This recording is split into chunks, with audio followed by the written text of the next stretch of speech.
Vou começar mais um vídeo, e falarei das semeaduras espirituais, falarei dos dois reinos espirituais que operam na Terra, irei falar das leis do mundo espiritual, que são a lei da maldição do pecado original, a lei mosaica, a lei da graça, a lei da maldição através da feitiçaria sendo hereditária ou normal. Falarei como o pecado tira a imagem e semelhança de Deus nos homens. Irei falar da traição humana e a traição contra o próprio Cristo. Falarei de como Deus revoga as leis no mundo espiritual. Irei falar das bruxas e os seus poderes do ocultismo. Falarei das bruxas da água, do fogo, da terra, do ar e sobre os espíritos malignos. Irei falar das falsas profecias que se cumprem. Irei falar da minha experiência que tive ao visitar as instituições do Império de Satanás. Falarei dos demônios que estão por detrás da política. Irei falar do grande poder que a ONU tem no mundo. Falarei do pacto da Apple. Começarei falando das leis das semeaduras espirituais.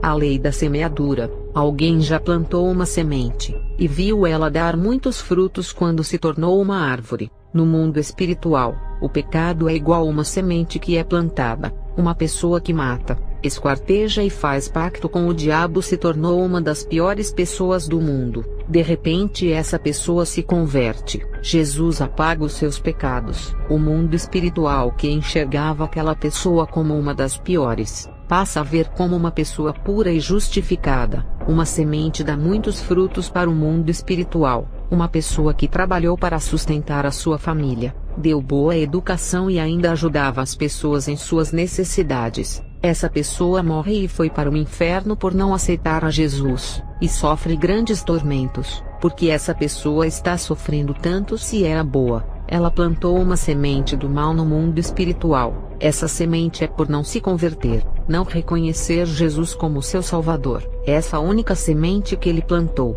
irá dar muitos frutos na eternidade, e ele terá que colher. Ele fez mais o bem na sua vida, e o seu erro foi não se converter. Se Jesus deixasse todo mundo se salvar pelas suas próprias forças não se convertendo, ele não teria vindo para morrer na cruz.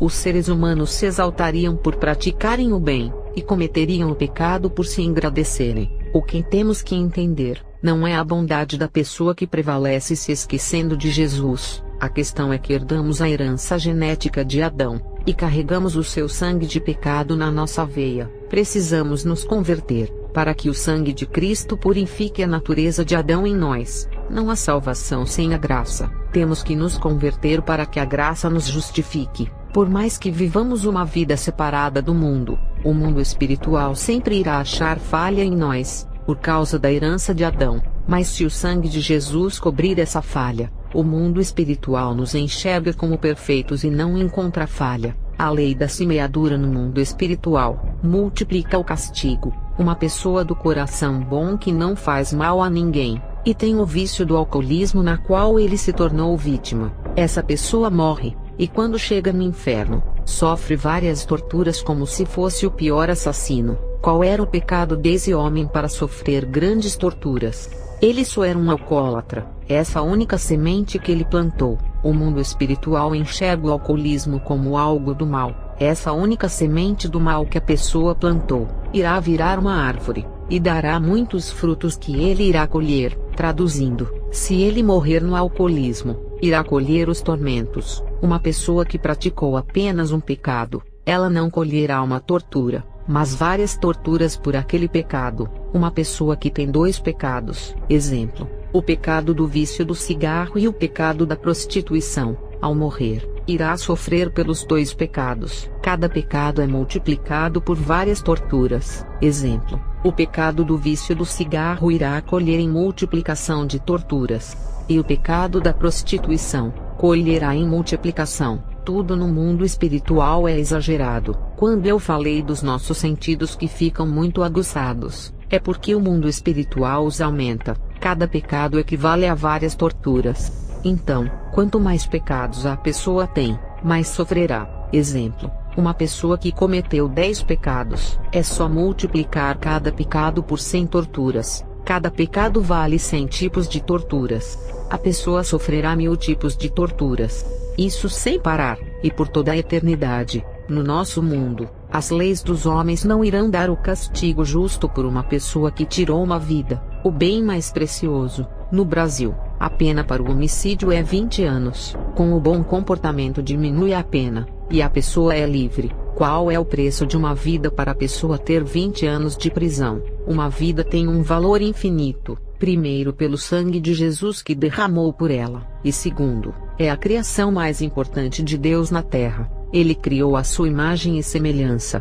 Passou no jornal: um psicopata estuprou e foi preso, e um ano depois foi solto, e continuou a praticar o ato e até matou. As leis dos homens são brandas, já as leis espirituais, ele irá sofrer por todos os seus pecados porque Deus é justo. Os políticos roubam o dinheiro público, e não são presos por serem poderosos. Têm dinheiro para comprar as suas liberdades. Isso prova que as leis dos homens não são suficientes para punir, mas as leis de Deus sim. A pessoa nasceu e só fez o bem, mas não aceitou a Jesus, morreu e foi para o inferno. Só de não se converter plantou a semente do mal, e irá colher em multiplicação. Deus foi justo, porque a pessoa nasceu debaixo da maldição do pecado e não se converteu. Herdou o pecado de Adão e não quis a justificação desse pecado original. Só de ter a herança genética de Adão, já vai colher os sofrimentos no inferno. E a pessoa que praticou vários tipos de pecado e foi um monstro na terra,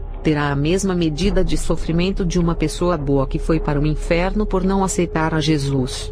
Foi igualmente eu disse, cada pecado que a pessoa comete, irá pagar por cada um deles. Quanto mais pecado cometer, mais sofrimento terá no inferno. É a lei da semeadura espiritual. Quanto mais semente se planta, mais árvores vai ter. Quanto mais árvores, mais frutos a colher. O ladrão na cruz que se arrependeu dos seus pecados nos seus últimos momentos, o que ele fez de especial para herdar o céu, só dele aceitar a graça que foi oferecida ao mundo inteiro, ele já herdou ao céu, e recebeu essa herança só por aceitar. Imagina quem fez mais coisas para Deus, vive orando, ganhando almas, praticando a caridade e zelando pela obra. Esses receberão muito mais galardão do que o ladrão da cruz. Se o crente vive orando, ele plantou a semente da oração, e no mundo espiritual, essa semente se multiplica em muitos frutos que ele irá colher, mas não na terra, e sim na eternidade. Aqui na terra ninguém irá lhe dar um Oscar por viver orando. O homem nem irá recompensar você por tudo o que faz por ele. Uma semente de oração se multiplica em vários frutos que receberá na eternidade, que são os seus prêmios. Como o mundo espiritual é exagerado, primeiro dá uma herança celestial para o ladrão só porque se arrependeu, e para quem vive orando, além de ter essa herança celestial que é a sua moradia, ainda receberá muitos prêmios por orar a Deus. E aquele que vive a vida orando, além de plantar a semente da oração, ainda prega o evangelho ganhando almas. Além de plantar a semente da oração, está plantando a semente do evangelismo. Por cada semente plantada irá colher. Nada é de graça no mundo espiritual, nada é em vão. E se plantar a semente da caridade, a semente da paciência, a semente do amor, irá receber os galardões por cada uma. Deus irá dar vários prêmios por cada semente dessa. Uma semente plantada irá colher muitos frutos somente dela. E se plantar outra semente também irá colher muitos frutos dessa também. Mateus 19 verso 29. Também todos aqueles que tiverem deixado casas, irmãos, irmãs, pai, mãe, filhos ou terras por causa do meu nome, receberão 100 vezes mais e herdarão a vida eterna. Primeiro que esse versículo não está mandando deixar a família, que é um projeto que Deus estabeleceu na terra. Nesse versículo, está dizendo que se alguém deixar a sua família em casa e sair pregando o evangelho, está provando que Deus é o primeiro em sua vida. Sair para terras longes, sacrificando o conforto familiar e o carinho deles para padecer por amor a Cristo. Só de Jesus está em primeiro lugar, herdará a vida eterna, e receberá 100 vezes mais, que é o galardão. Tudo o que fazemos por amor a Jesus, iremos receber 100 vezes mais. Quem se dedica em oração sacrificando o seu tempo, faz isso por amor a Jesus. Se prega a palavra e ajuda o necessitado, faz isso por amor a Jesus em primeiro lugar. Isso explica que ele está em primeiro lugar em sua vida. e cada semente que plantar, irá receber 100 vezes mais por cada uma semente. Se plantar 10 sementes, irá colher 100 prêmios por cada uma semente, ou seja, receberá 1000 prêmios. Quanto mais sementes plantar, colherá muito mais frutos. Se uma semente dá muitos frutos, imagina várias sementes. Se plantar uma semente boa, plantará 100 prêmios que receberá na eternidade, e quem planta uma semente mal, receberá 100 tipos de tormentos na eternidade, porque é a lei da semeadura. Você colhe o que planta, para o lugar da eternidade que vai a alma, ali colherá. É importante que renunciemos o pecado e não plante nenhuma de suas sementes, e só querer plantar as boas sementes que a Bíblia manda. Salmos 37 verso 27. Desvia-te do mal e faz o bem, e sempre terás onde morar. Falarei dos reinos espirituais que operam nessa terra. O que é um reino? É uma monarquia onde existem pessoas morando e prestam serviços ao rei, e obedecem como seu chefe supremo. Tem a figura do rei e da rainha junto com os seus súditos. As pessoas fazem parte desse reinado, e sem elas não existe reino. Não existe um rei reinando em um lugar sem as pessoas para servirem a ele. Um reino sem pessoas, como o rei irá ser servido? O rei terá que servir a ele mesmo e trabalhar duro por não ter os seus servos. Quando se fala reino, sempre vai ter pessoas servindo a um rei.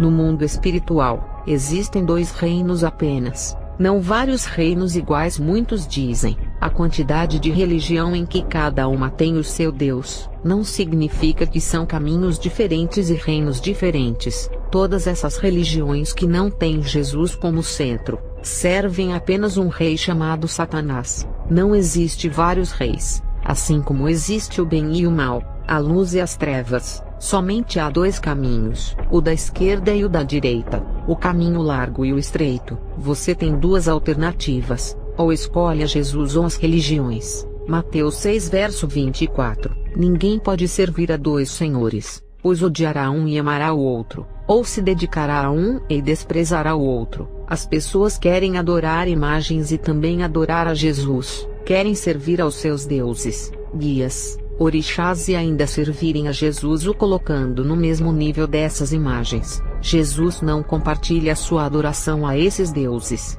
ou segue a Cristo, ou segue a todos os deuses que são contra ele. Não pode amar a Jesus e aos deuses. Ou você odeia a Jesus, ou odeia os deuses. A Bíblia diz que você tem que amar um Deus, e o outro tem que odiar. Não existe meio termo. Jesus não compartilha nenhuma alma com outros deuses e guias. Existem 2 reinos espirituais, o da luz e o das trevas. Não existe vários reinos. Você terá que escolher qual reino irá participar, o das trevas ou o da luz. Não tem como participar dos 2 reinos e servir os 2 reis, porque o rei da luz, ao saber que está servindo o rei das trevas, irá lançar fora de sua presença e lhe chamar de traidor e espião do mal, que está infiltrado no reino da luz. A sua vida é que determina em qual reino você está. Mateus 13, verso 24 ao 30. Jesus lhes contou outra parábola dizendo: o reino dos céus é como um homem que semeou boa semente em seu campo, mas enquanto todos dormiam, veio o seu inimigo e semeou o joio no meio do trigo e se foi. Quando o trigo brotou e formou espigas, o joio também apareceu. Os servos do dono do campo dirigiram-se a ele e disseram: o senhor não semeou boa semente em seu campo. Então, de onde veio o joio? Um inimigo fez isso, respondeu ele. Os servos lhe perguntaram: o senhor quer que vamos tirá-lo? Ele respondeu: não, porque ao tirar o joio, vocês poderão arrancar com ele o trigo. Deixem que cresçam juntos até a colheita. Então direi aos encarregados da colheita: juntem primeiro o joio e amarrem-no em feixes para ser queimado. Depois juntem o trigo e guardem-no no meu celeiro. O reino dos céus é semelhante ao homem que semeou a boa semente ao campo, e essa semente semeada nos corações das pessoas, irá transformar em cidadãos do céu que formará o reino. É o que o versículo fala, que o reino dos céus é semelhante a essas boas semeaduras que formará esses cidadãos. Quem aceita essa semente boa, já faz parte do céu, e assim o reino de Jesus é formado na terra. Todas as pessoas que receberam essa semente, agora fazem parte do reino dos céus. Tem pastores que falam: o reino de Jesus é o céu, não essa terra. Eu digo, se nessa terra não tivesse a igreja, Satanás já tinha controlado a terra, e Deus já tinha destruído esse mundo por não ter a igreja. A oração da igreja tem evitado muitas coisas nesse mundo. Não que a igreja vá evitar a destruição na terra, porque é bíblico que o Apocalipse venha se cumprir, mas a igreja tem adiado os planos de Satanás em controlar o mundo inteiro. O pastor disse que o reino de Cristo é só no céu. Então por que em Efésios fala da batalha espiritual, se não existem reinos? Não pode existir a batalha espiritual, porque na Bíblia sempre houve guerra dos reinos, como a guerra da Babilônia contra os reinos que dominaram, como a guerra dos persas e dos gregos. Qual é o objetivo dessa guerra? As guerras significavam controle de territórios, e governar as nações conquistadas e aumentar o império. Assim foi com Alexandre Magno, que conquistou grande parte do mundo, e expandiu o seu reinado. Até na política é assim, mas a guerra é ideológica. Quem é que convence mais o povo e ganhar o voto? No tráfico também é guerra para controlar as favelas, e as grandes empresas também guerreiam entre elas para ganharem os clientes. Exemplo, a Volkswagen contra a Chevrolet, o mercado Carrefour contra o Pão de Açúcar. Todas as guerras são para ganhar os clientes, e a guerra espiritual é para ver quem ganha mais almas. Aqueles que perderem essa guerra, já perdeu a sua alma para o diabo. Tem crentes que desistem de Deus por causa das provas, já perdeu a guerra e entregou a sua alma. E outros deixam a Jesus por causa dos prazeres do mundo, também já entregaram a sua vida. Esse é o verdadeiro sentido de uma batalha espiritual. Em uma guerra alguém perde e o outro ganha, e o prêmio de valor que está em jogo nessa guerra é a nossa alma. E desde o início, quando a serpente fez Adão se rebelar contra Deus, ali Satanás pensou assim: com o pecado, Deus não irá querer a sua criação que tanto ama, irá entregar em minhas mãos. Se existe a batalha espiritual, é claro que existe dois reinos que lutam no mundo espiritual. Se o reino de Cristo não estivesse na terra, não existiria conversão. Ninguém seria resgatado das garras de Satanás, e Jesus não teria derramado seu sangue para nos salvar. O próprio Jesus teve a sua batalha espiritual. Satanás apareceu no deserto, e tentou convencer a ele de desistir da salvação da humanidade. E essa guerra espiritual de Jesus foi transferido para os apóstolos e a igreja, que enfrentam até os dias de hoje. A batalha espiritual existe desde o início do mundo. Quando Satanás se rebelou, ele foi lançado para a terra, e o reino das trevas se formou contra o reino da luz. Satanás, controlando o reino das trevas, declarou guerra ao reino da luz de Deus e aos seus anjos. Satanás declarou guerra contra a criação de Deus, para destruírem e enganarem, colocando para trilharem em caminhos tortuosos.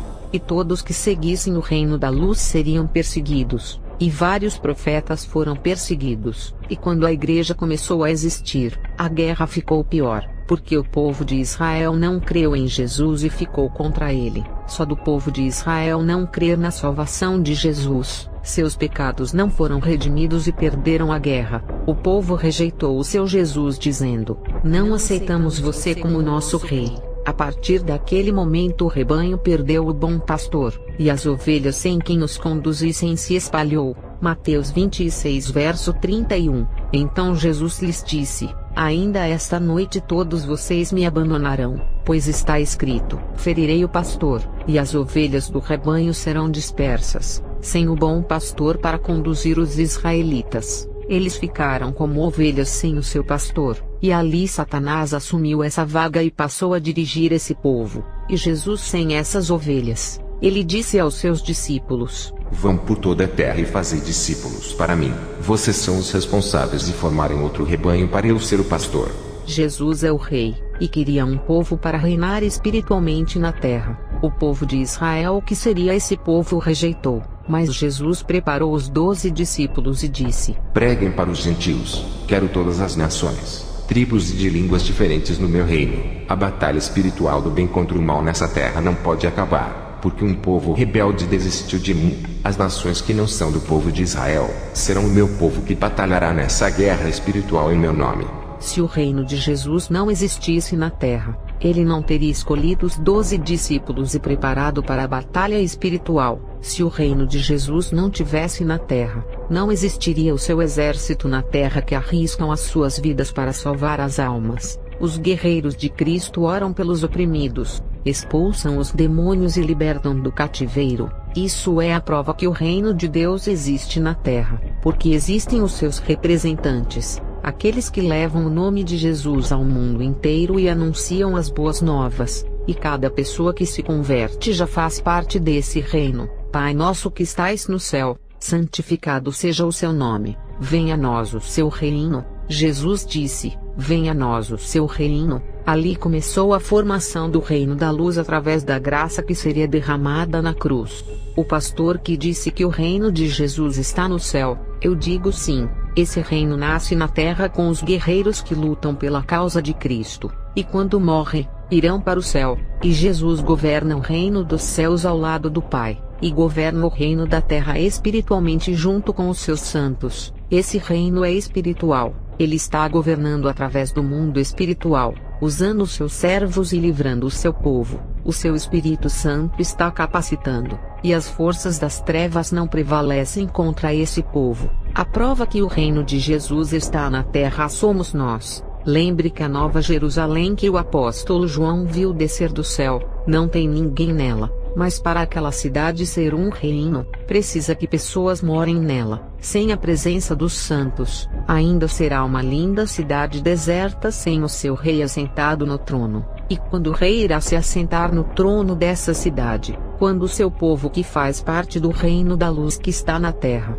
entrar nessa cidade, o rei não pode governar essa cidade sem a sua igreja para o servir, e nós que somos a igreja, o reino de Jesus que está na terra, iremos entrar nessa cidade no arrebatamento, e seremos os seus novos habitantes. Depois, quando Jesus derrotar a besta, o falso profeta e Satanás, ele vai olhar para essa terra que será o caos, cheia de pecados. Jesus vai dizer que os santos merecem um reino melhor, não uma terra cheia de pecados, e irá queimar e purificar a terra para que o seu reino possa ficar na terra. Ele irá transformar uma terra de pecado em um reino de luz e santo, e a Nova Jerusalém descerá para a terra depois de ser purificada. Na igreja tem o joio e o trigo. Romanos 9 verso 6. Não que a palavra de Deus haja faltado, porque nem todos os que são de Israel são israelitas. Não são todos que fazem parte da igreja e são membros que servem a Deus. Ser membro de igreja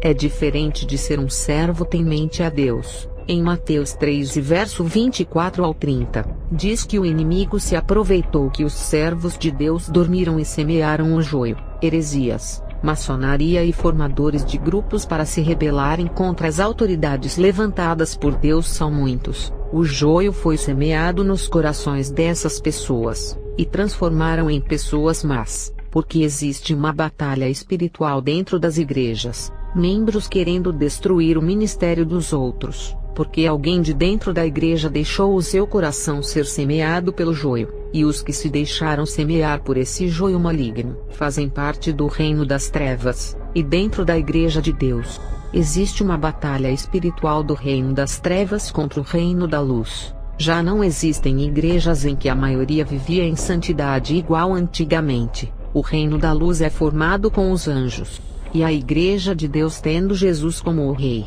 título que recebeu do seu pai ao vencer a sua batalha terrena ao passar pela cruz. O reino das trevas é composto de demônios, feiticeiros, bruxas, líderes de religiões que não servem a Jesus. Todos os povos que seguem as religiões pagãs também fazem parte desse reino sombrio, onde Satanás é o seu rei, e todas as pessoas do mundo que ainda não aceitaram a Jesus fazem parte desse reino. E teve uma mulher que me disse: eu não sigo nenhuma religião, como faço parte desse reino? Satanás não é o meu rei não, Deus me livre. Eu disse a ela: só de você viver uma vida de pecado bebendo bebidas alcoólicas e dançando, já faz parte desse reino. Não precisa matar, roubar, só de praticar os prazeres desse mundo, já está fazendo parte desse reino. E mesmo que fosse uma pessoa boa, não bebesse bebidas alcoólicas, não participasse de festas e não fizesse mal a ninguém, Eu conheço jovens que não saem de casa e só estudam, e não dão trabalho aos seus pais se comportando bem, mas se eu disser que irão para o céu, estarei mentindo. Não é isso que a palavra diz. João 3 verso 16. Porque Deus amou o mundo de tal maneira que deu o seu Filho unigênito, para que todo aquele que nele crê não pereça, mas tenha vida eterna. Essa é a condição de ser salvo. Deus não enviou o seu Filho na terra não foi em vão. Só por meio dele serás salvo, não por ser uma pessoa boa. Tem que crer nele. Crer significa cumprir a sua palavra e viver ela. Quem diz que crê e não coloca em prática, só crê da boca para fora. Nós nascemos debaixo da maldição do pecado original. Independentemente de ser uma pessoa boa ou ruim, todos somos falhos.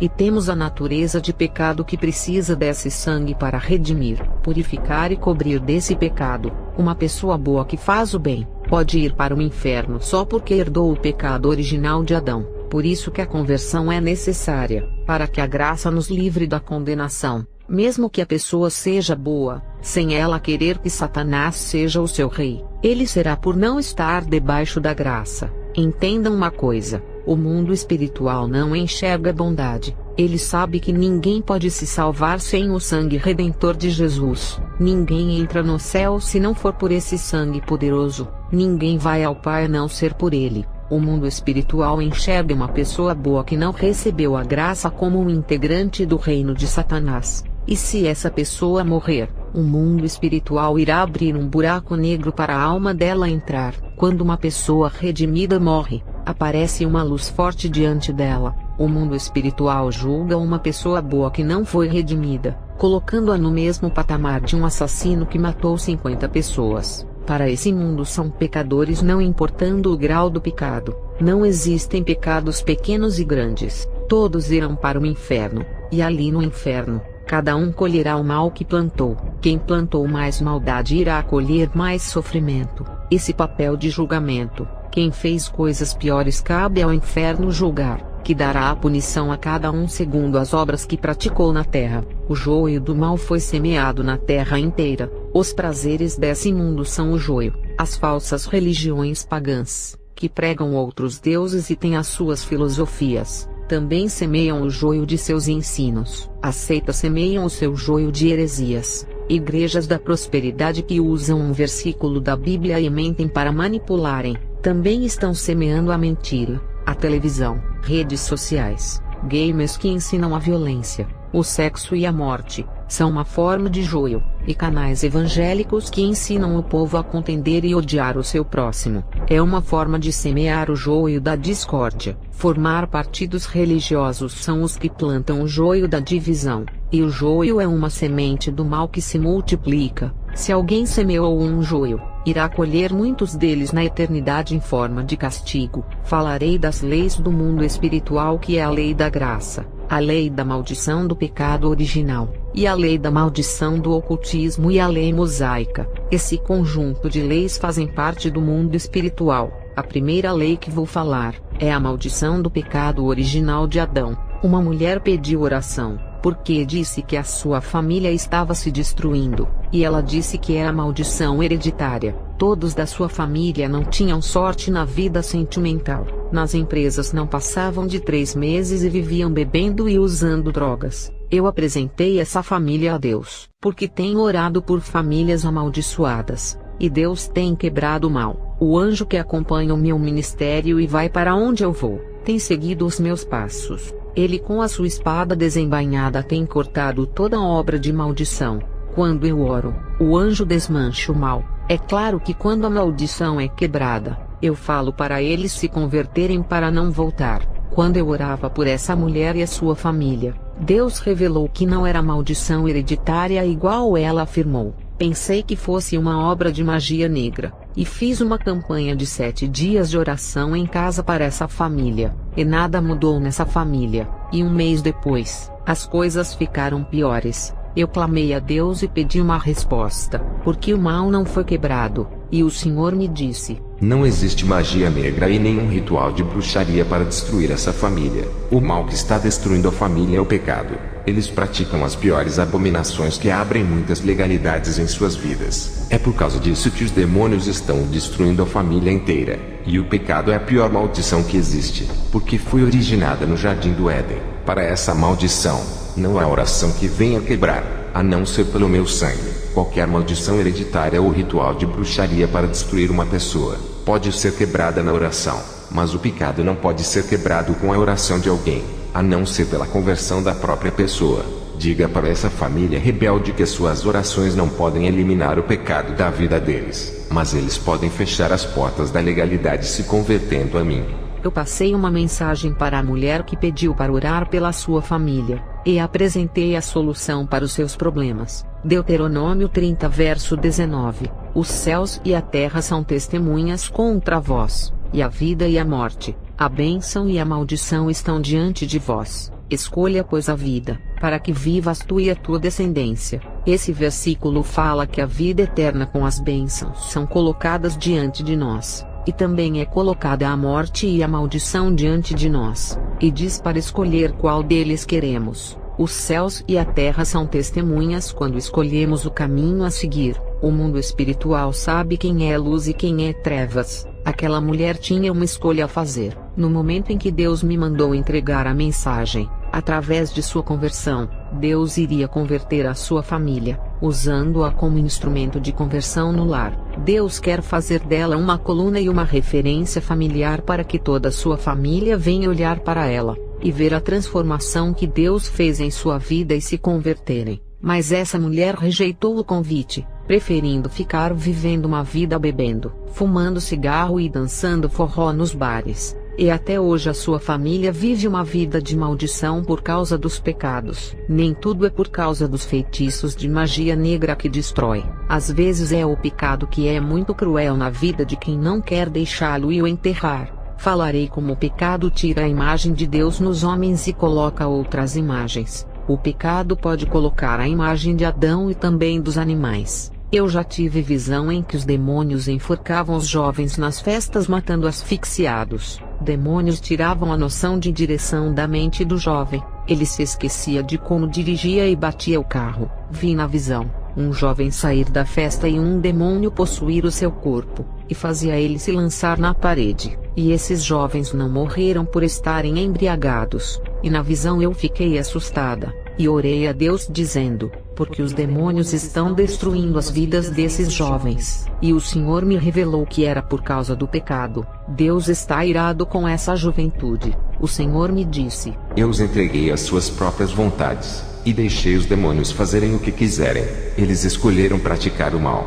Romanos 1, verso 21 ao 24. E trocaram a glória do Deus imortal por imagens feitas segundo a semelhança do homem mortal, bem como de pássaros, quadrúpedes e répteis, a imagem de Deus imortal, eles trocaram pela imagem do homem mortal. Significa que eles trocaram a imagem de Jesus, que é a graça da salvação, pela imagem do antigo Adão, que simboliza o velho homem, o pecado original e a rebeldia, e também trocaram a imagem de Deus pelas imagens de pássaros, quadrúpedes e répteis. Os estudiosos irão falar: esse versículo está falando das imagens de esculturas. Eu sei, mas estou passando uma revelação espiritual. Ninguém nos dias de hoje adoram imagens de pássaros, quadrúpedes e répteis. Estamos na modernidade. A adoração nos dias de hoje é diferente. A revelação espiritual é que eles trocaram a imagem do homem imortal, que é Cristo,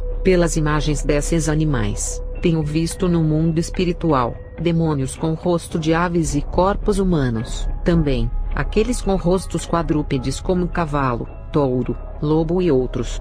Tenho visto demônios com rosto de crocodilos e serpentes. Esses são híbridos, e cada um controla um tipo de pecado. As pessoas que praticam algum tipo de pecado desses demônios, espiritualmente ficam com os seus rostos de animais como aves, quadrúpedes e répteis. Quem pratica o pecado através da tecnologia, O seu rosto espiritualmente é igual dos demônios alienígenas que controlam a tecnologia, e se tornam os filhos dessas criaturas. Quem pratica o sexo fora do casamento, os seus rostos são da pomba gira, ou seja, são mais sedutores nos olhares e gestos.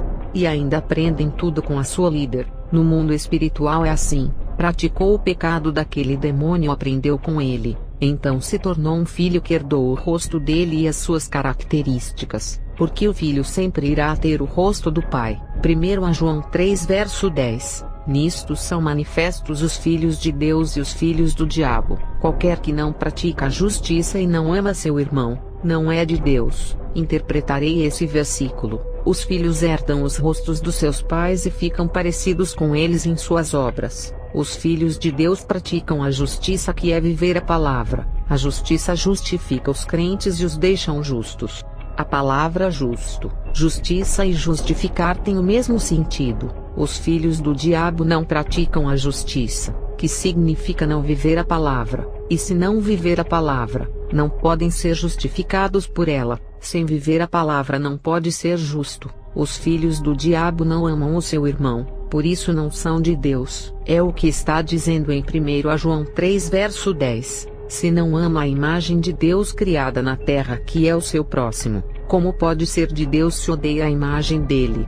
Quando era bruxa, eu vi um demônio híbrido, parte homem e parte pantera. O seu corpo era de homem, mas o coração não era humano. Seu coração era de fera, e queria despedaçar as pessoas com as suas garras. Crentes que odeiam o seu irmão, já herdaram o coração de animal como o desse demônio, desejando o mal do seu irmão. Pelo que eu saiba, quem odeia a humanidade por serem a imagem de Deus é o diabo. Quero deixar um conselho: se apartam da aparência do mal, fujam das guerras virtuais do YouTube para evitarem os escândalos. Quem denigre e persegue um homem de Deus, está denigrindo a imagem de Jesus e perseguindo. Atos 9 verso 13 e 4. E indo no caminho, aconteceu que, chegando perto de Damasco, subitamente o cercou um resplendor de luz do céu, e caindo em terra, ouviu uma voz que lhe dizia: Saulo, Saulo, por que me persegues? Se alguém lhe falar um segredo, não espalhe. Coloque o segredo daquela pessoa no caixão e enterra para sempre.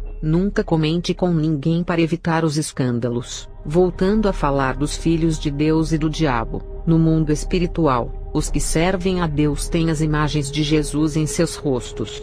Olha os rostos dos anjos, que são tão santos que resplandecem. Olha os rostos dos homens de Deus, que reluz a santidade e parecem com os rostos de anjos. Essa é a marca que são filhos de Deus. Nem precisa fazer DNA, é só olhar para as suas faces e saberão que são filhos de Deus. Mas os que praticam o pecado, têm as imagens do velho Adão, que é o homem mortal, e quem se aprofundam em seus pecados, terão as imagens de pássaros, quadrúpedes e répteis, que são piores. Lembrando que Adão no jardim do Éden era maior que esses animais. Se herdar a imagem do homem mortal, que é Adão, não é bom, porque ele simboliza a perdição. Por sua causa o homem foi expulso do paraíso, e perdemos a vida eterna ganhando o direito da morte e condenação. Adão é o homem mortal, não podemos herdar a vida eterna de um homem que não é imortal, e perdeu a sua imortalidade por causa de um fruto. Adão perdeu a vida eterna,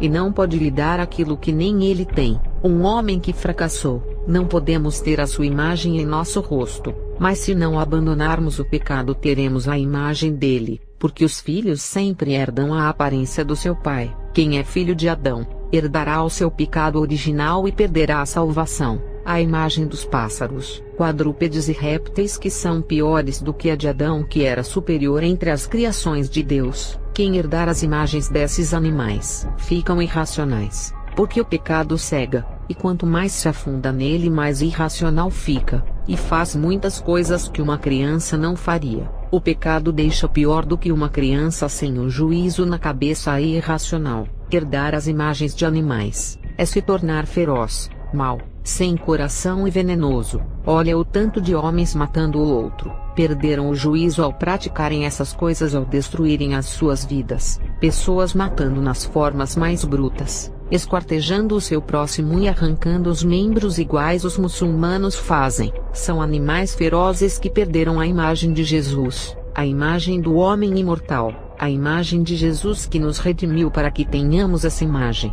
Só quem são os filhos de Jesus é que vão herdar a imagem do seu próprio Pai. Os filhos de Jesus imitam a ele, não aos fariseus. Por isso que Deus os entregou à impureza sexual, segundo os desejos pecaminosos do seu coração, para a degradação do seu corpo entre si. Por causa dos seus pecados, Deus os entregou à impureza sexual, segundo os desejos de seus corações, para a destruição dos seus corpos.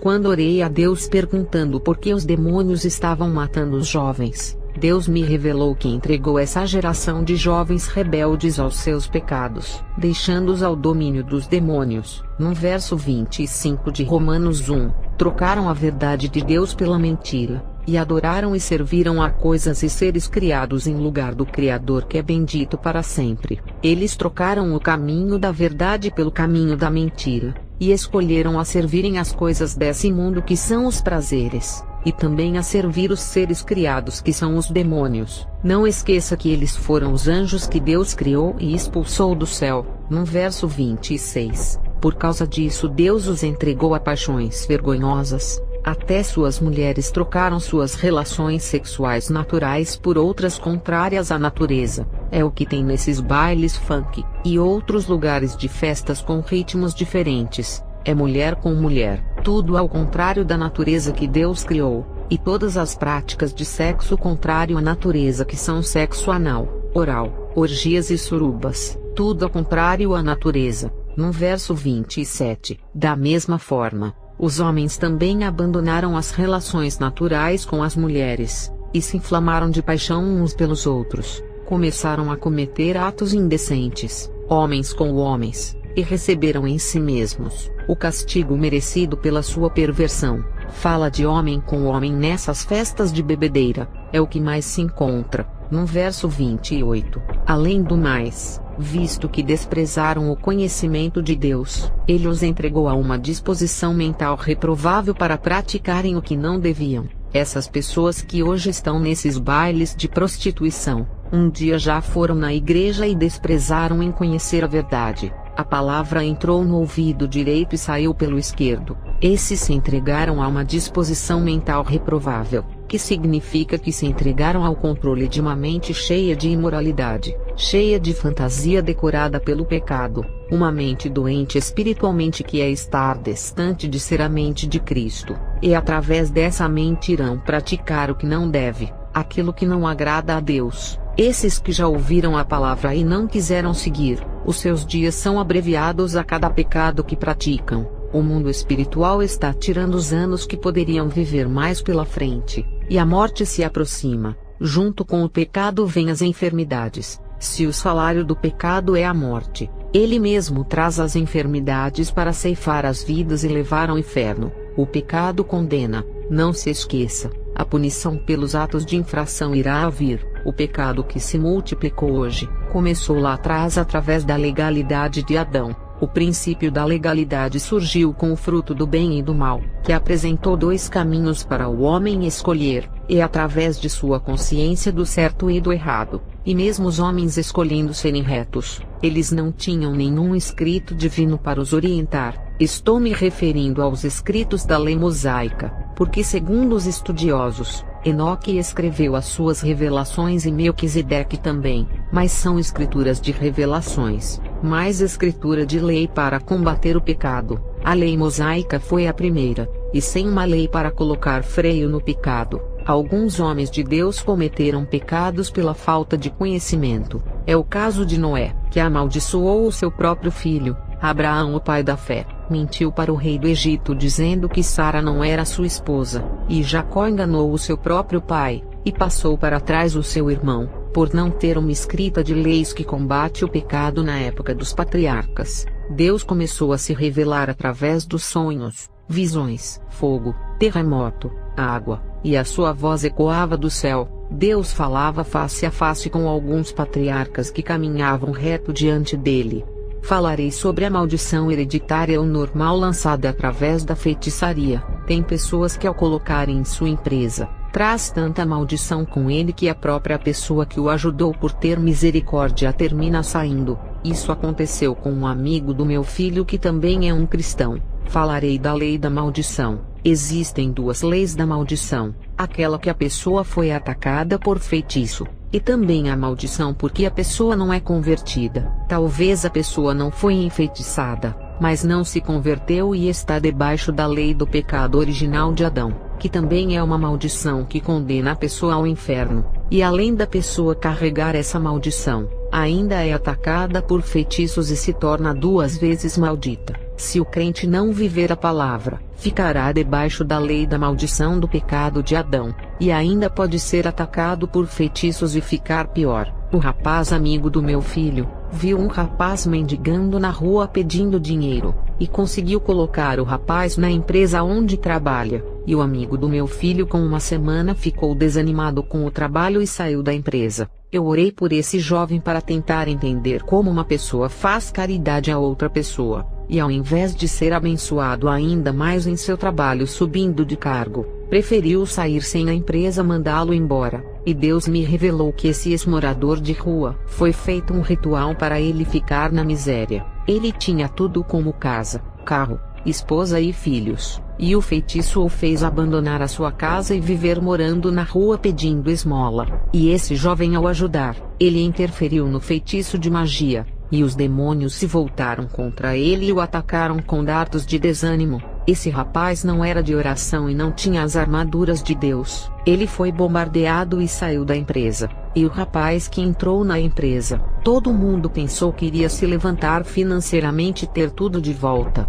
Deixou o emprego e voltou para a rua, e vive pedindo esmola. Existe a maldição do feitiço ainda na vida dele que não irá deixar prosperar. E se não procurar uma igreja e se converter, o feitiço não será desfeito. O mundo espiritual enxerga ele como uma pessoa amaldiçoada, e não adianta arrumar emprego para ele. A maldição tem que ser quebrada. Os irmãos têm que ter cuidado com a pessoa que coloca em sua empresa. Não estou dizendo que não é para ajudar o próximo, até porque arrumar um emprego para uma pessoa é melhor do que dar uma cesta básica. Estou falando que às vezes não compensa ajudar uma pessoa que não quer ir para a frente, por estar amaldiçoada, e ainda irá comprar a guerra dele contra os demônios. Estejam preparados para isso. Quando uma pessoa está amaldiçoada, ao pisar os pés em sua casa, pode trazer falta de sorte e tudo começa a dar errado, porque a sua casa não é consagrada. Ninguém ora e não transforma o lar em um santuário de Deus, ou uma igreja dentro do lar,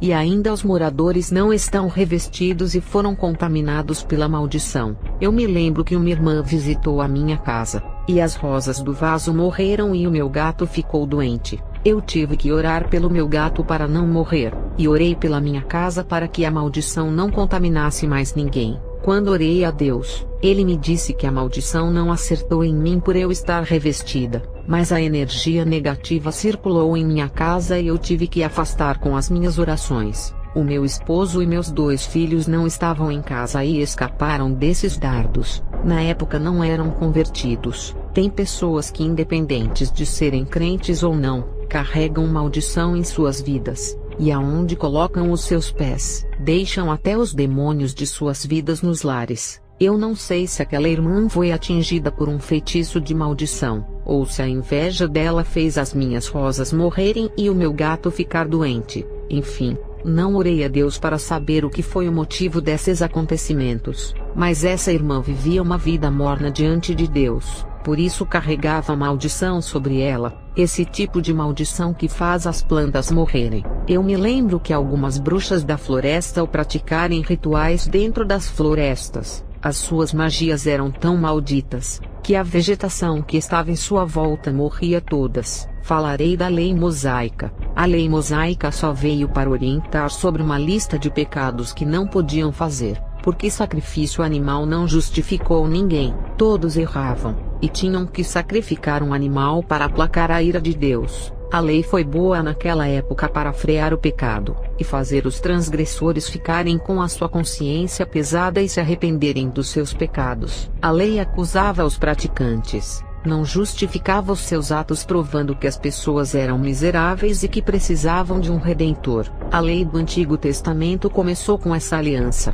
com o sangue dos animais, porque é o sangue que dá início às alianças. As ovelhas saudáveis e sem mancha simbolizavam Jesus. Essa lei tinha que sacrificar os animais sempre, porque eles não eram santos. Se sacrificasse apenas uma ovelha e parasse de matar, o sangue desses animais não podia cobrir os pecados pela eternidade igual o sangue de Cristo. O sangue das ovelhas era temporário, e apenas cobria o pecado e não redimia. Igrejas que querem guardar a lei, não podem deixar de sacrificar as ovelhas, porque esse sistema judaico foi feito assim, e precisa derramar muito sangue, até vir o único homem que derramará o seu sangue uma vez, para não derramar mais nenhum sangue pelos pecados nessa terra. No mundo espiritual é assim, todos os pecados requerem um derramamento de sangue. Na bruxaria, todo o pecado que uma feiticeira faz, o demônio pede sangue, e na graça foi a mesma coisa.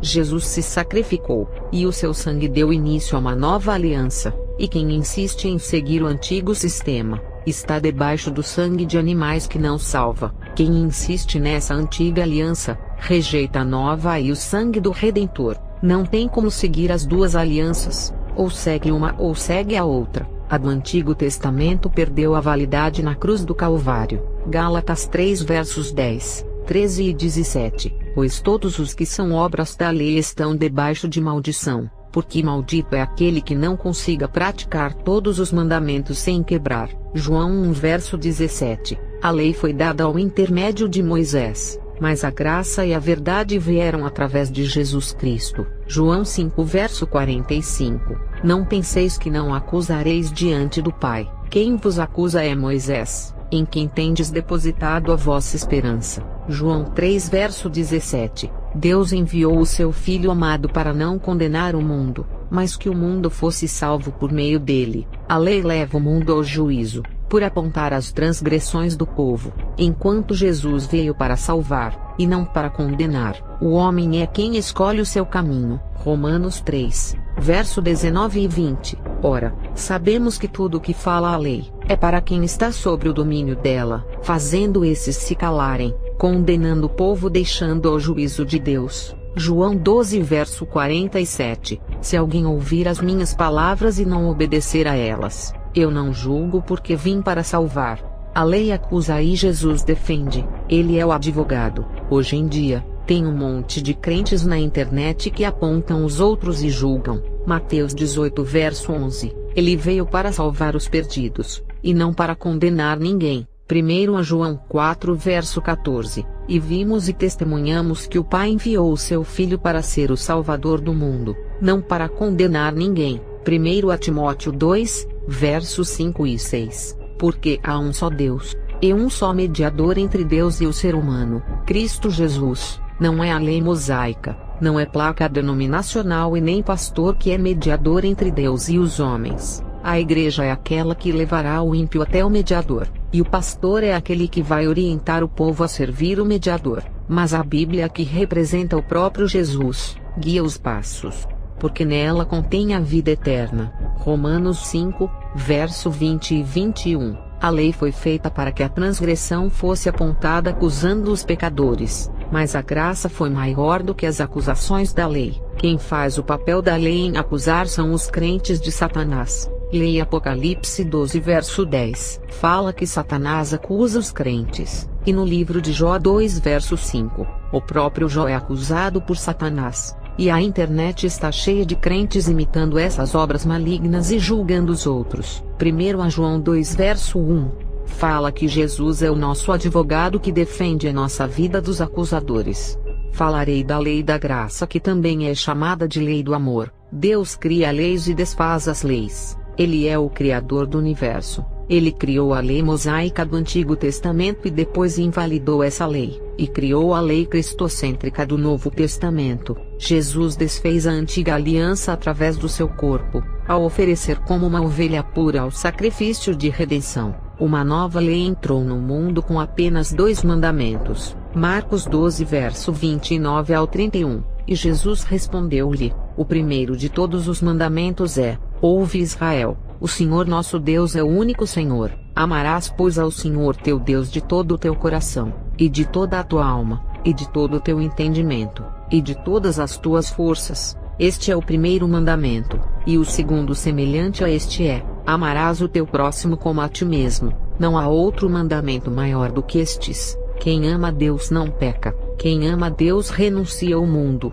Quem ama a Deus não o deixa pelo mundo. Quem ama a Deus irá se separar das coisas que ele faz pecar, e afasta o Espírito Santo de você. Uma mulher, quando ama o seu marido, não o deixa por nada desse mundo. Assim é a igreja. Quem ama o próximo, não deseja que ele vá para o inferno, então irá pregar o evangelho para ele. Quem ama o próximo não irá ensinar o evangelho da prosperidade que não salva, porque deseja ver a sua alma no céu. Quem ama o próximo quer o seu bem, e não ensinará as doutrinas das seitas. Quem ama o próximo, ao ver ele fraco na fé, não irá criticar, mas irá orar para que se fortaleça na fé e se levante. Amar ao próximo é amar o vizinho que lhe odeia. Amar ao próximo é amar a sua família mesmo lhe criticando. Amar ao próximo é amar o traficante, amar a sua filha que se tornou uma prostituta. Amar ao próximo é amar os seus filhos, mesmo eles sendo uma decepção aos pais se destruindo nos vícios. Amar ao próximo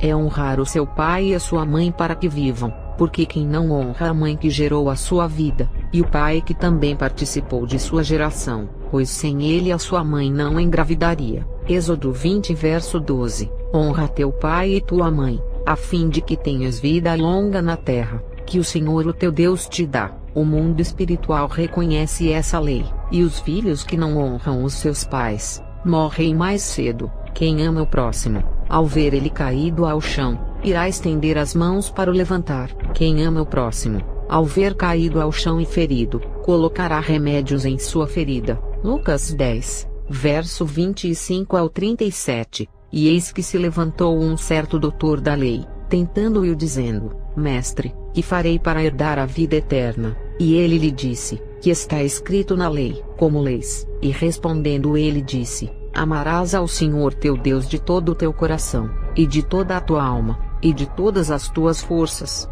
e de todo o teu entendimento, e ao teu próximo como a ti mesmo. E disse-lhe: Respondeste bem, faze isso e viverás. Ele, porém, querendo justificar-se a si mesmo, disse a Jesus: E quem é o meu próximo? E respondendo Jesus disse: Descia um homem de Jerusalém para Jericó, e caiu nas mãos dos salteadores, os quais o despojaram, e espancando-o, se retiraram, deixando-o meio morto. E ocasionalmente descia pelo mesmo caminho certo sacerdote, e vendo-o, passou de largo, e de igual modo também um levita, chegando àquele lugar, e vendo-o, passou de largo. Mas um samaritano que ia de viagem, chegou ao pé dele, e vendo-o, moveu-se de íntima compaixão, e aproximando-se, atou-lhe as feridas, deitando-lhes azeite e vinho, e pondo-o sobre o seu animal, levou-o para uma estalagem e cuidou dele. E partindo no outro dia, tirou 2 dinheiros, e deu-os ao hospedeiro, e disse-lhe: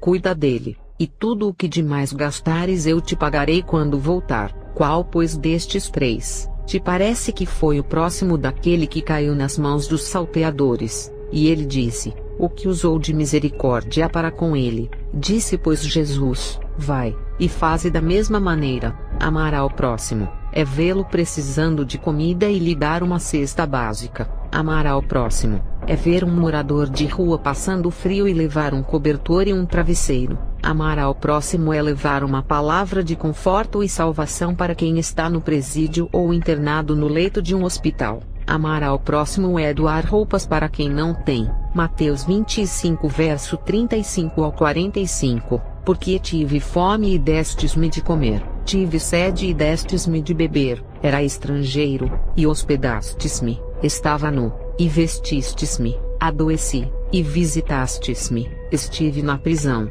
e foste-me ver. Então os justos lhe responderão dizendo: Senhor, quando te vimos com fome e te demos de comer, ou com sede e te demos de beber, e quando te vimos estrangeiro e te hospedamos, ou nu e te vestimos, e quando te vimos enfermo ou na prisão, e fomos ver-te? E respondendo o rei lhes dirá: Em verdade vos digo que, quando fizestes a um destes meus pequeninos irmãos, a mim o fizestes. Então dirá também aos que estiverem à sua esquerda: Apartai-vos de mim, malditos, para o fogo eterno preparado para o diabo e seus anjos.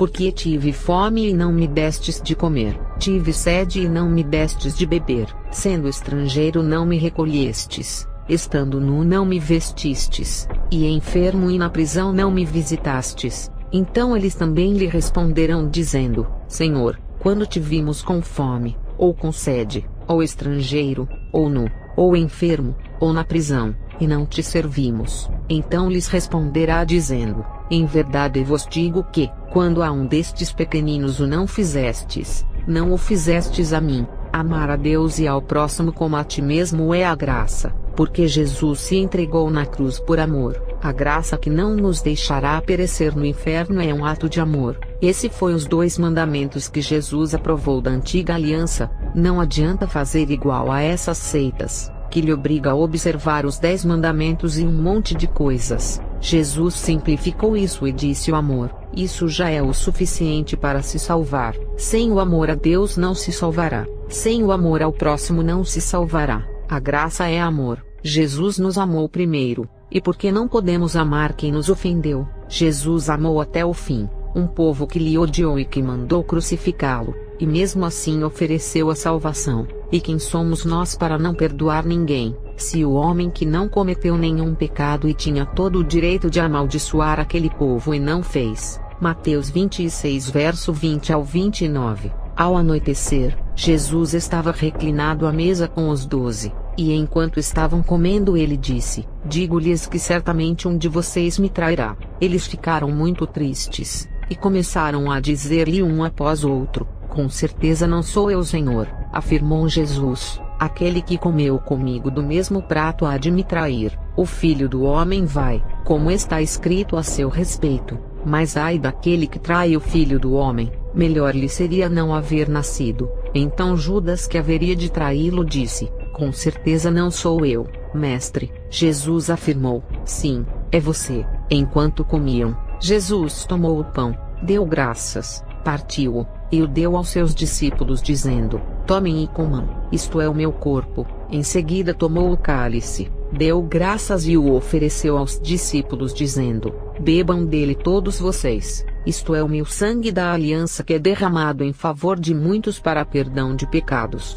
Eu lhes digo que de agora em diante, não beberei deste fruto da videira até aquele dia em que beberei o vinho novo com vocês no reino de meu Pai. Jesus poderia proibir Judas de participar da Santa Ceia, mas não fez isso, e partiu o pão e deu-lhe aos seus discípulos. Naquele momento Judas poderia se arrepender da sua intenção, e participar da Santa Ceia sem aquela consciência. Ali fazia parte do sangue da nova aliança, que significa o arrependimento e o amor. Tem igrejas que proíbem os membros de tomarem a Santa Ceia. Nem Jesus, que é Deus, não proibiu, e mesmo sabendo ainda ofereceu. 1 Coríntios 11, verso 28 a 34. Examine-se, pois, o homem a si mesmo, e assim coma do pão e beba do cálice. Quem tem que se examinar é a própria pessoa se está em condições de tomar a ceia, não o homem que gosta de analisar as vidas das pessoas e ainda faz o seu próprio julgamento, ou ouviu alguém falar que aquela pessoa está em pecado, e por essa razão, deixa de oferecer a ceia. E tem gente que se analisa tanto, e nunca toma a Santa Ceia se sentindo indigno. Não faça isso. Peça perdão dos seus pecados e conserte a sua vida. Quem deixar de tomar a Santa Ceia, não irá herdar o reino. É um ato da nova aliança. João 6 versos 53 ao 58. Jesus, pois, lhes disse: na verdade vos digo que, se não comerdes a carne do Filho do Homem e não beberdes o seu sangue, não tereis vida em vós mesmos. Quem come a minha carne e bebe o meu sangue tem a vida eterna, e eu o ressuscitarei no último dia, porque a minha carne verdadeiramente é comida, e o meu sangue verdadeiramente é bebida. Quem come a minha carne e bebe o meu sangue permanece em mim, e eu nele, assim como o Pai que vive me enviou, e eu vivo pelo Pai. Assim quem de mim se alimenta, também viverá por mim. Este é o pão que desceu do céu, não é o caso de vossos pais, que comeram o maná e morreram. Quem comer este pão viverá para sempre. Jesus não menosprezou Judas ali, no momento daquela ceia. Isso é um ato de amor, não fazer acepção de pessoas, só porque ele é um traidor. Jesus não expulsou Judas por saber que ele iria o trair. e poderia falar mal e amaldiçoar, e desejar que fosse para o inferno, mas não o fez. Jesus amou o seu próximo, da mesma forma que sentimos amor por nós mesmos e não queremos destruir as nossas vidas. Temos que ter esse mesmo sentimento ao próximo. Amai o vosso próximo como a ti mesmo. Amar como a ti mesmo. Você ama a sua vida e quer o melhor para você, e não quer nada de ruim lhe aconteça. Assim desejará para seu próximo tudo de bom, e que nada de ruim aconteça. Amar como a ti mesmo, e torcer para que o seu próximo venha vencer na vida, igual você venceu. Muitos crentes recebem bênçãos.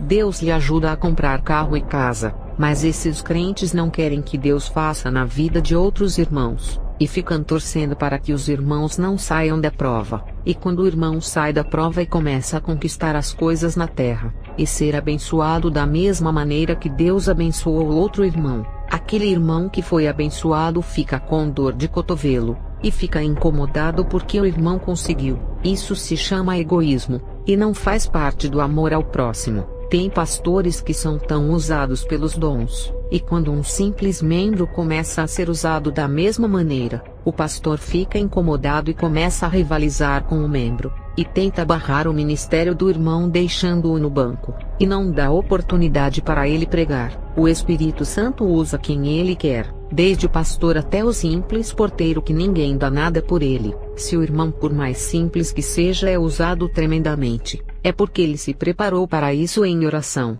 Não tire o mérito dele. O fato dele ser uma pessoa simples, não significa que seja um homem qualquer. Muitos desses vivem orando em suas casas e se preparando para a guerra, e mesmo sendo simples, no mundo espiritual é um dos grandes soldados que assusta os demônios. Tem pastores que não aceitam que nenhuma das suas ovelhas sejam mais usadas do que eles. Mas será que ele está buscando igual a sua ovelha? Será que o pastor está se sacrificando e se santificando igual àquela ovelha? 1 Coríntios 1 verso 27. Mas Deus escolheu o que para o mundo é loucura para envergonhar os sábios, e escolheu o que para o mundo é fraqueza para envergonhar o que é forte. A humildade não é a pobreza. Tem muitas pessoas que não têm um lugar para morar e são soberbas. Tem pessoas que não têm nada de coisas materiais e só querem ser. Tem egos e exaltações, porque isso está no coração. Pessoas pobres que têm alma de ricos e não tomam café em casa de pobre,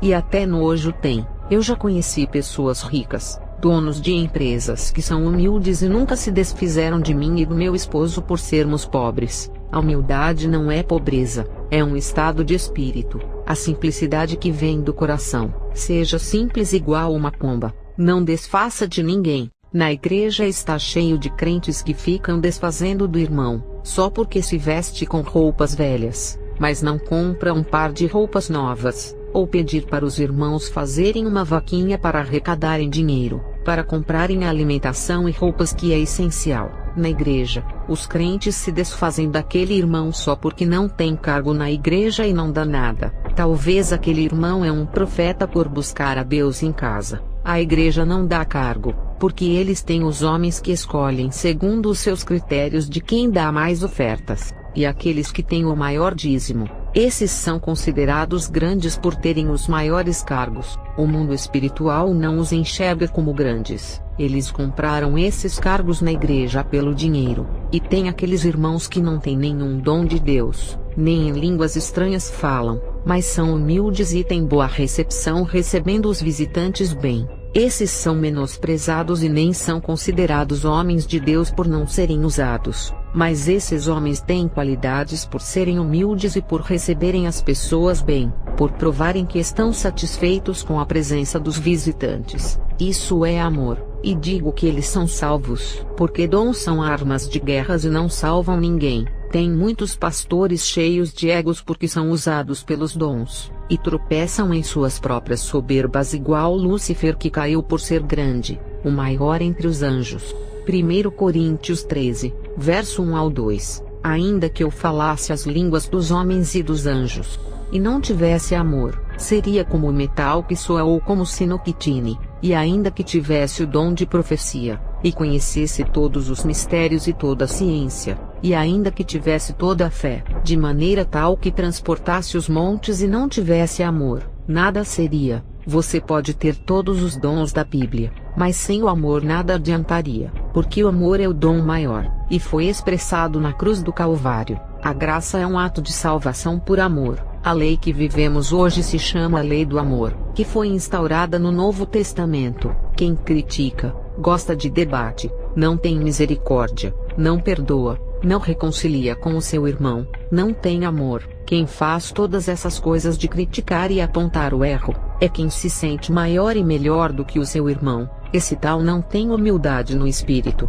Mateus 11 verso 29. Tomem sobre vocês o meu jugo e aprendam de mim, pois sou manso e humilde de coração, e vocês encontrarão descanso para as suas almas. A mansidão não discute e responde com palavras brandas. O coração humilde não critica, e nem aponta os pecados do seu próximo entrando em contenda com ele. E quando agimos dessa forma em meio às chicotadas, e não reagimos por sermos mansos e humildes, Jesus promete que encontraremos descanso para as nossas almas que sofreu esses ataques de perseguição. Muitos crentes ainda não entenderam o que é a lei da graça que chama a lei do amor. Esses ainda estão na lei do Antigo Testamento que é olho por olho e dente por dente. Essa lei da graça ao qual estamos ofereceu a salvação ao mundo inteiro, e isso é um ato de amor. Oferecer a vida eterna para uma humanidade corrompida, isso dá legalidade para o amor esfriar. Mateus 24, 12 a 13.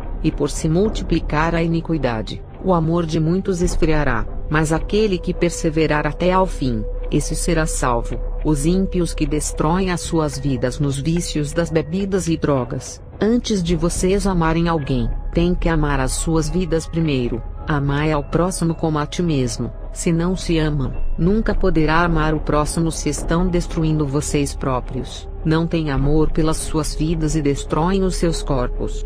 Assim como a antiga lei foi desfeita, e uma lei melhor foi feita, através do único sacrifício puro e santo que foi capaz de abrir as portas da salvação para o mundo inteiro. As portas estão abertas para quem quiser entrar, a escolha é de vocês. O livre-arbítrio faz parte de querer ou não andar nesse caminho. A lei mosaica obrigava quem era de Israel a observar. Essa nova lei não obriga, não é por força e nem por violência, tudo é pelo amor. O mesmo que desfaz as leis espirituais, pode alterar elas, porque ele é Deus, e antes que as leis fossem criadas, ele já era Deus. Mateus 12 verso 1 ao 8. Naquele tempo, passou Jesus pelas searas em um sábado, e os seus discípulos, tendo fome, começaram a colher espigas e a comer. E os fariseus, vendo isso, disseram-lhe: Eis que os teus discípulos fazem o que não é lícito fazer no sábado. Ele, porém, lhes disse: Não tendes lido o que fez Davi quando teve fome, ele e os que com ele estavam, como entrou na casa de Deus e comeu os pães da proposição, que não lhe era lícito comer, nem aos que com ele estavam, mas só aos sacerdotes? Ou não tendes lido na lei, que aos sábados os sacerdotes no templo violam o sábado e ficam sem culpa? Pois eu vos digo que está aqui, quem é maior do que o templo. Mas se vós soubesseis o que significa, misericórdia quero e não sacrifício, não condenaríeis os inocentes, porque o Filho do Homem até do sábado é Senhor.